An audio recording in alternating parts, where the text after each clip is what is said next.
Hi, this is Key. Today's chat is about integrity, or what I call the integrity conundrum, and how we can illuminate its behavior in our lives as realtors, as entrepreneurs, and as people who are in this business we call, being an entrepreneur, being a broker, being a manager broker, being a real estate professional whose job is to get listings. You see, the question we need to ask ourselves is, what is integrity? How do we measure integrity? Is integrity good for business if you're an entrepreneur? Does integrity pay off if you are a real estate professional and you take real estate seriously, or you're somebody who's starting a business or running a business? You actually don't have a job, you don't work for somebody else, you work for yourself. If you're in that area, what is integrity? One thing I know is the following: most of you know the definition of integrity. But let me read you one that could be that reveals what it is, and I'm sure you will probably agree with it. Integrity is doing what you said you're going to do when you said you're going to do it while no one else is watching. Simply because you told someone you're going to do something, guess what you do? You actually do what you said. You do it when you said you're going to do it, and actually, no one needs to be watching you while you're doing it. And most of you, if I'm correct, and I've actually worked with many of you, realtors, brokers, entrepreneur, business owners. Most of you have actually good integrity. And in fact, you honor your word. You understand that to be an entrepreneur is to honor your word as your bond. It's you. Most of you are actually very good at it. You're excellent at delivering your word. But there is a conundrum, and this conundrum is called your integrity with yourself. It looks like this: many of you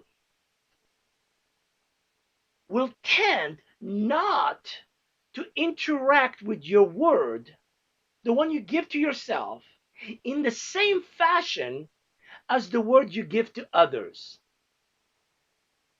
It's almost like your integrity with others is clear, and you know it's important, and you honor it, and you do something about it. But when it involves you, when it is something where you need to honor your word to yourself, it is a mere suggestion. You look at it like, you know, I'm going to do it. If you tell yourself I'm going to do something because it's just you and you may do it, you may not do it. And it's an interesting phenomenon because as an entrepreneur, one of the fundamental ideas is keeping your word with yourself. Let's look at an example. Let's say, as a realtor, a friend of yours calls you and says, listen, can you take care of my open house? I really need your help today. I have something happening in my life. I got to take care of my family. Guess what you'll do? You'll say, don't worry. I got it. I'll take care of you. And guess what? Not only will you do a good job, you will probably exceed the expectation of that person because you're a woman or a man of integrity. You told that person you're going to do it, and guess what? You're doing it, and you respect your promise, and you respect the person, and you respect yourself. But this is where the conundrum kicks in. If it is something that you make a promise to yourself, for example, you tell yourself, you know something, making 15 calls a day around 10 a.m. every single day to my new business and past clients. If I did that consistently, 15 calls a day, I'm going to grow my business. For some reason, only a small group of people do it. The rest look at it like a negotiation. Like, hey, it's a promise to me, I can break it. It's a promise to others. No, no, no, I cannot break it. I got to honor my promise to other people. It's a promise to me. Eh, I'll see how I feel like it. And that is really hurting our businesses, especially in real estate, especially if you're an entrepreneur.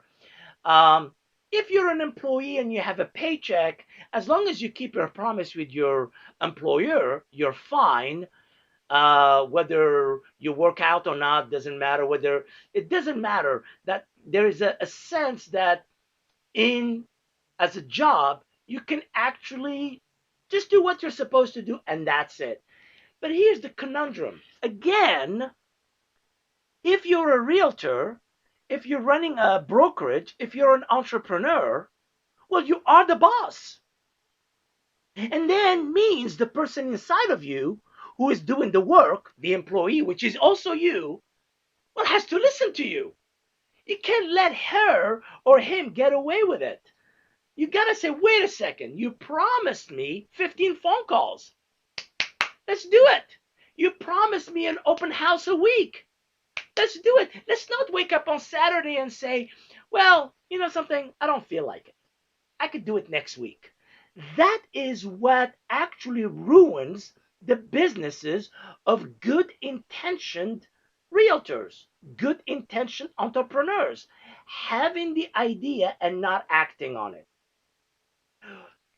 The idea that you are an entrepreneur is you look at it from this point of view. When I give my word to others, I'll step up. And from now on, when I give my word to myself, I will also step up. I'm not going to look at it as a suggestion.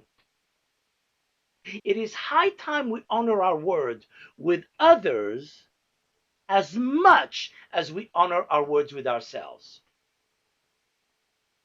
And I truly believe that those who have that insight, this slight insight of keeping your promises with others, is as good as keeping your promises with yourself.